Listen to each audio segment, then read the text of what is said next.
Voici la revue de la presse de Gabon News. Bonjour à tous, merci d'avoir abandonné d'autres radios pour vous concentrer sur Gabon News FM. Vous avez eu raison car le condensé des kiosques de la semaine écoulée, dominé par les décisions controversées du gouvernement concernant la lutte contre la Covid-19, ont dominé les titres. D'abord, l'agence gabonaise de presse et son missile hebdomadaire Gabon Matin y voyaient un gouvernement qui veut garder la main. Malgré le net repli du nombre de cas de Covid-19, le gouvernement se veut prudent sur la levée de la restriction liée à la lutte contre le coronavirus. Sans doute inspiré par la recrudescence observée dans quelques pays à travers le monde, le journal rappelle que le vendredi 16 octobre, la réouverture totale attendue n'a pas eu lieu. Le gouvernement a pris des décisions qui ont reçu un accueil mitigé qui n'a pas semblé convaincre les hommes d'église, les tenanciers de bars et les restaurants. Le gouvernement a aménagé des protocoles sanitaires en fonction des secteurs d'activité. Concernant les restaurants dont la réouverture a été annoncée pour le 30 octobre, il est exigé la délivrance d'une autorisation spéciale délivrée par le ministre du Tourisme et celui de la Santé, la mise en place d'un dispositif sanitaire de désinfection des mains, d'un thermoflage pour les clients à l'entrée.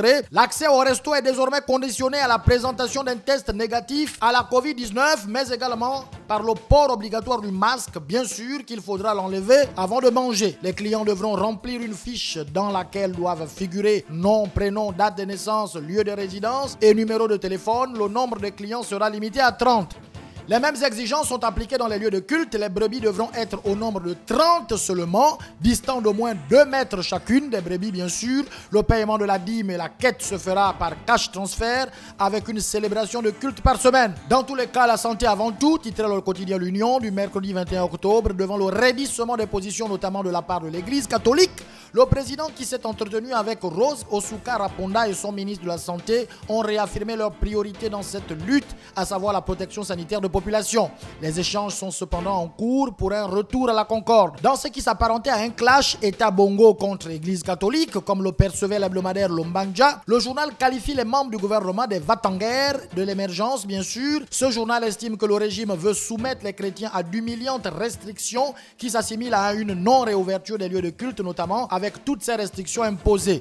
Pour l'hebdomadaire, le ministre de l'Intérieur et de la Santé ne peuvent placer Dieu sous leur contrôle au nom de la laïcité. Dieu ne peut être sous le contrôle de César, peste-t-il. Il ajoute que visiblement, le gouvernement cherche un affrontement ouvert avec l'Église, d'où son discours va-t-en-guerre. Dans ce face-à-face clergé-gouvernement, l'hebdomadaire L'Autan s'interrogeait dans sa une la force de la loi ou la loi de la force. Le journal y voyait une empoignade programmée pour le dimanche 25 car l'archevêque de Libreville, Jean-Patrick Ibaba, n'était pas revenu sur la décision de l'église d'ouvrir les portes de l'église. Il avait d'ailleurs affirmé qu'aucune porte de l'église ne restera fermée le 25 octobre. Le journal se posait une question qu'il jugeait légitime. L'État sera-t-il contraint de passer par l'usage de la force pour que force reste à la loi? La question est restée posée. En tout cas, pour le tri-hebdomadaire Écho du Nord, le mot d'ordre de la conférence épiscopale est clair, c'était tous à l'église le 25 octobre. Au cours de sa dernière séance à Oyem, la conférence épiscopale du Gabon a demandé à ses fidèles de retrouver leurs différentes paroisses. Selon le journal, les évêques expliquent qu'après la fermeture d'une église opérationnelle, il convient de procéder à sa réouverture par un rite spécial procédé d'un temps de jeûne, de prière et d'aumône.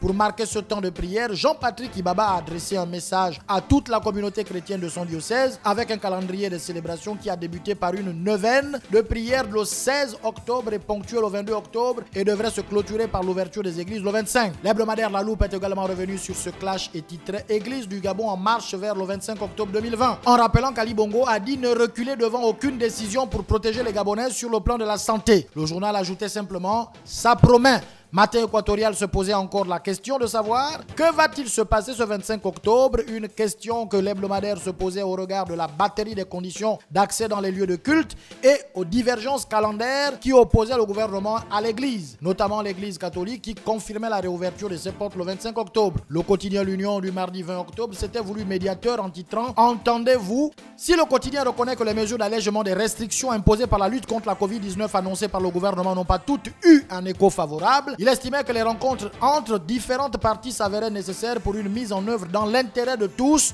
Le journal a également évoqué la facturation du test Covid et constate que c'est une pilule qui passe mal. Si parmi les nouvelles mesures, le gouvernement a annoncé la tarification des tests Covid-19 à 5 000 francs CFA désormais, à partir du 30 octobre, selon le quotidien, l'opinion ne semble pas disposée à l'idée de payer un service censé être gratuit. Il rappelle que le dépistage fait partie des éléments clés de la stratégie de riposte contre le coronavirus au Gabon. Selon l'Union, l'opinion s'interroge sur les réelles motivations du gouvernement à faire payer ce service censé favoriser la prise en charge rapide des cas infectés. Si le test est désormais à 5 000 francs CFA, les personnes ayant perdu leur emploi auront-ils des difficultés à le faire?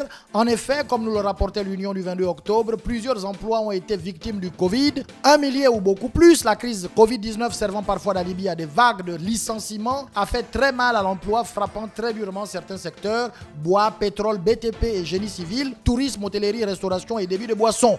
Si on est tous convaincus qu'il y a eu une perte d'emploi depuis le début de cette pandémie, les statistiques des uns et des autres se contredisent et on ne sait plus qui croire. Alors que le PNUD, l'organisme onusien, dans un rapport publié en juillet 2020, intitulé « Impact socio-économique de la Covid-19 », estime que les pertes d'emploi liées à l'arrêt d'activité et à la réduction du temps de travail se chiffraient à 104 000 au niveau national. Le ministère du Travail et de l'Emploi conteste fortement ces chiffres. Selon ce département ministériel, au 30 septembre 2020, le traitement des données collectées auprès de 330 entreprises de différents secteurs et branches d'activité par le service de la Direction générale du travail, de la main-d'œuvre et de l'emploi affiche un total cumulé de pertes d'emploi seulement 1425, soit 530 pour des raisons disciplinaires et 895 pour motifs économiques. Entre les chiffres du PNUD et ceux du ministère de l'Emploi, il y a donc un écart de 102 575 emplois. Le Club Tourisme également nous a donné ces chiffres, à savoir 20 000 emplois perdus au niveau du Grand Libreville et 180 établissements fermés depuis plus de 6 mois. Finalement, qui croire? En tout cas, de l'autre côté, le patron de Bolloré Transport et Logistique, au courant de cette situation, dit vouloir sauver le maximum d'emplois dans un contexte aussi difficile. Comme nous le rapporte l'hebdomadaire L'Aube du 19 octobre, Serge Agnero, qui a accordé une interview à ce journal, que vous pourrez lire d'ailleurs, a notamment affirmé que la crise doit nous permettre de nous transformer pour tendre vers l'excellence. Avec l'aide de l'ensemble des équipes, nous sortirons plus aguerris, plus solidaires et plus forts de cette crise. Fin de citation. Nous l'espérons aussi. C'était le condensé des kiosques de la semaine écoulée. Nous nous retrouverons la semaine prochaine, si Dieu le veut. Et pourquoi ne le voudrait-il pas? Au revoir.